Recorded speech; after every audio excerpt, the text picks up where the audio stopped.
Praise the Lord.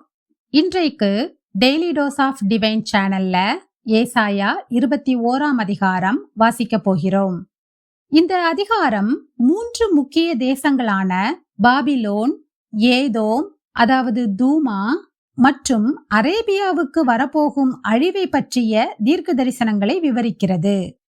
முதல் பகுதி dessert by the சீ, கடல் வனாந்திரமான பாபிலோன் பற்றிய தீர்க்க தரிசனம். இதில் பாபிலோனியர்கள் விருந்து சாப்பிட்டுக் கொண்டிருக்கும் போதே திடீரென்று தாக்குதல் நடந்து எதிரிகளால் வீழ்த்தப்படுவார்கள் என்று சொல்லப்படுகிறது. இரண்டாவது, தூமா எண்ணப்படுகிற ஏதோம் பற்றிய தீர்க்க தரிசனம். இதில் ஏதோம் தேசத்து மக்கள் காவல்காரனிடம் போய், இரவில் எவ்வளவு நேரம் முடிந்தது, இந்த துன்ப இருள் எப்போது நீங்கும் என்று கேட்டதற்கு, விடியற்காலமும் இரவும், அதாவது நிம்மதியும் துன்பமும் வரும் என்று அவன் பதில் சொல்கிறான். மூன்றாவது, அரேபியா பற்றிய தீர்க்க தரிசனம். அலைந்து திரியும் அரேபிய மக்களுக்கு வரப்போகும் பெரும் ஆபத்தை ஏசாயா இங்கு விவரிக்கிறார். இப்போது ஏசாயா 21ஆம் அதிகாரம் வாசிக்க கேட்போம். கர்த்தாவே, உம்முடைய வேதத்திலுள்ள அதிசயங்களை பார்க்கும்படிக்கு எங்கள் இருதயத்தின் கண்களை திறந்தருளும் சுவாமி. ஆமேன். ஏசாயா 21ஆம் அதிகாரம். கடல் வனாந்தரத்தின் பாரம்.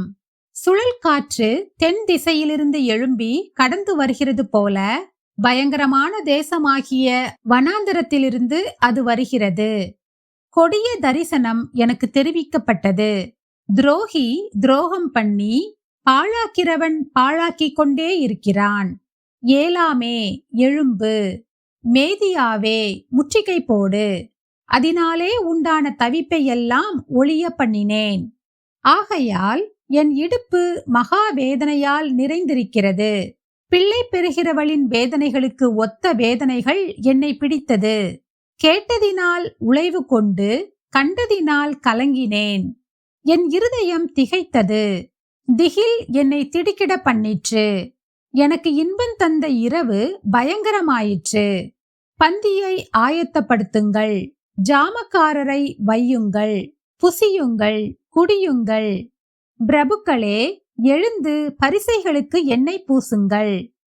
ஆண்டவர் என்னை நோக்கி, நீ போய் காண்பதை தெரிவிக்கும்படி ஜாமக்காரனை வை என்றார். அவன் ஒரு ரதத்தையும் ஜோடு ஜோடான குதிரை வீரரையும் ஜோடு ஜோடாக கழுதைகளின் மேலும் ஒட்டகங்களின் மேலும் ஏறி வருகிறவர்களையும் கண்டு மிகுந்த கவனமாய் கவனித்துக் கொண்டே இருந்து, ஆண்டவரே, நான் பகல் முழுதும் என் காவலிலே நின்று முழுதும் நான் என் காவலிடத்திலே தரித்திருக்கிறேன் என்று சிங்கத்தைப் போல் சத்தமிட்டு கூப்பிடுகிறான்.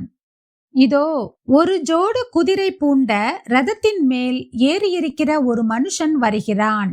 பாபிலோன் விழுந்தது விழுந்தது, அதன் விக்கிரக தேவர்களை எல்லாம் தரையோடே மோதி உடைத்தார் என்று பிரதியுத்தரம் சொல்லுகிறான்.